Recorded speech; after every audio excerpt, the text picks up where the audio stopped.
You don't. spit You don't. heat, baby. I read an article about you, and it talks about the things you've experienced, and it's almost like, this can't be real. Tell Like- us. So I read about an abduction. Yes. So when I first got to New York, I was out and about, running around, and I was looking for a room to rent and all this other stuff. Around what age are we talking? I was 29 years Okay, old. go on. And right before my 30th birthday, went to a room and I, met with the person, all this other stuff. And then, I was asked if I would like, something to drink. He's like, I have some Coke and all this other stuff. And I was like, cool. Brought me, a cup of Coke, in a styrofoam cup. And I barely have a sense of smell. My nose was broken twice in a basketball game. And so took a sip of the drink and my body started feeling hot. I didn't know what was going on. And then the people pleaser in me started to get scared. And I didn't know what was going on, what to do. And I'm trying to play it cool because that's what you do when you've been through a lot of stuff in your life. You just, let me get some water. Let me just be okay. And then I woke up. Oh, God. I was in a bed. I had these little red shorts on. There were people in front of the bed. And I had been drugged. And I was in that place for what I thought was 4 days. I was there for 3 weeks. And I had been Wow, baby. given a drug, GHB and crystal meth, that held me there. And the paranoia, the fear, you think you're hearing cops and everything screaming at you.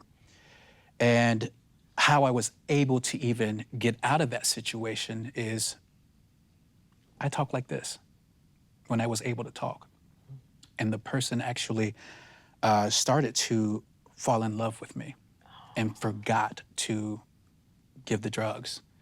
And once I got strong enough, I actually looked at him, walked out and looked at him and said, I can't watch you kill yourself.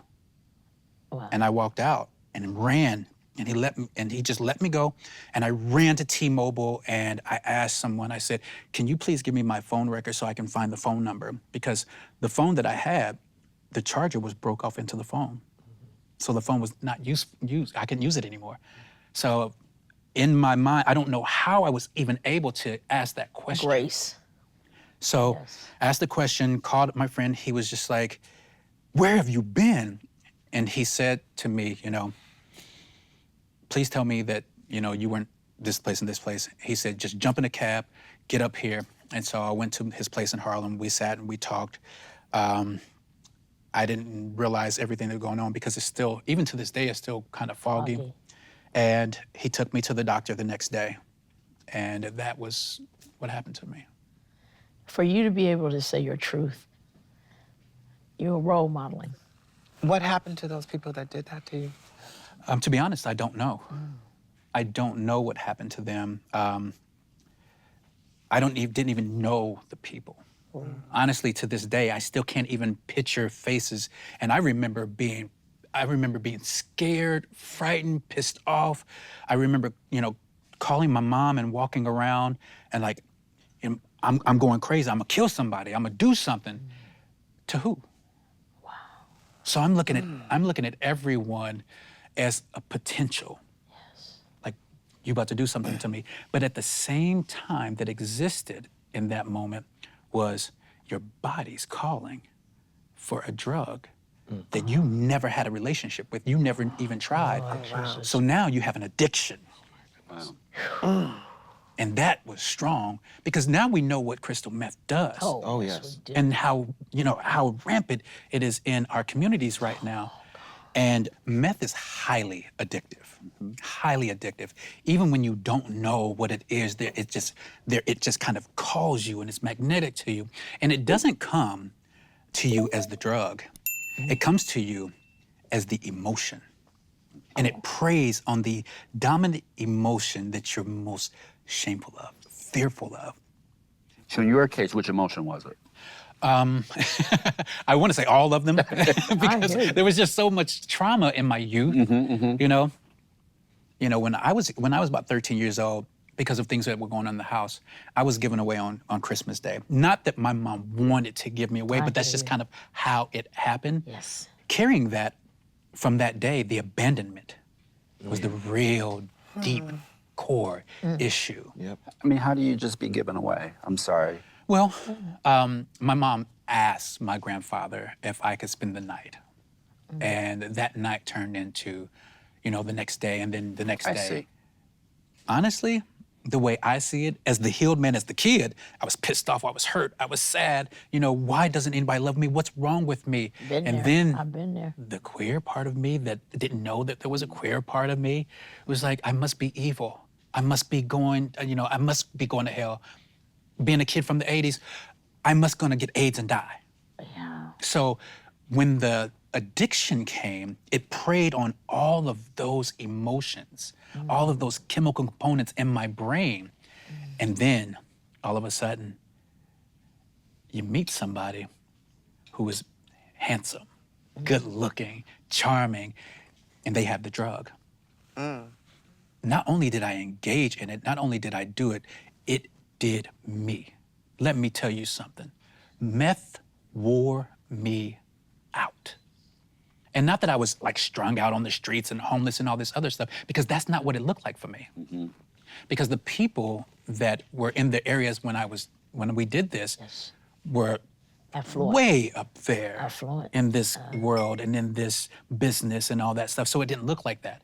And because it was once every 3 months, because you don't want nobody to think that, that you're on it. You don't want your teeth to fall out. I was thinking that when you said that. I'm like, I came out and, I was a virgin till I was 24, and to me, that was the first time I was told I was attractive. So I just got cute. So I was 29 years old and I just got cute. I wasn't trying to give that away, but I couldn't control this addiction because it wasn't just the smoke of the substance. meth It's and the that pain substance. inside. It was, oh my God, the paranoia, the fear. And then when it amplified, then again, here you are in this thing, in this addiction, and the people who are bringing this to you are attractive and they're beautiful. It's the demon. Yes. Now, with meth, Oh, often let's in put the the gay title community on in it, baby. particular, sex is tied to it too. Was that a part of your experience? Absolutely. Sex was tied to it. More so, it was not to be alone, not to feel alone. So some of the times you'll be in these places, in these rooms, and people be hanging out, and you would think like everybody's having sex and it's this orgy because that's all you hear about. It'd be a bunch of hurt people talking like this in a room, high as hell. They fool around a little bit, and then they get into these conversations, and you felt like you wasn't alone. Some kind of connection. So that, okay, I'm trying to wrap myself around the, when you realized that there was the addiction piece, was there any advocates that had been there? Because, for me, I'm emotionally overwhelmed just around the abduction Okay. piece. So then how do you, I just don't know, how do you figure out, where do you go from here, knowing that, okay, now I'm feeling this urge, but now this isn't something you have access to or were familiar with, or? To your question and to this moment, especially in the overwhelm, in this very moment, the truth of all of that there was no one. And I understand now, because of the acceptance, that moment happened for me to be who I am now so that we could have this moment. So this overwhelm for you is not just really overwhelm, it's an opportunity of acceptance because there's gonna be more people that are gonna be like me who are in your orbit, and now you get more information because we have no one. We have no one that looks like us to have these conversations, because when I walked in there, the doctor, and I don't even remember his face because I was just that out of it, not high, traumatized. Yeah, absolutely. So when the person is talking to me and run these tests on me, and it Did was they more believe shame. you? Did they believe what happened to you? Yes, only because the person who took me there, it had happened to him. Jeez. Oh, wow. Okay. So in that moment, it's not that you go searching for a drug and all these other things. It's, we have to understand that Okay. law of attraction, like attract like. Okay. And that like energy would draw people to you. And when you're in the big city and everything's moving and all that stuff, all you know how to do, all I've ever known how to do until now, all I knew how to do was suppress, push, go. Because if I stop, I'm gonna die. Crystal meth is a slow death. Okay.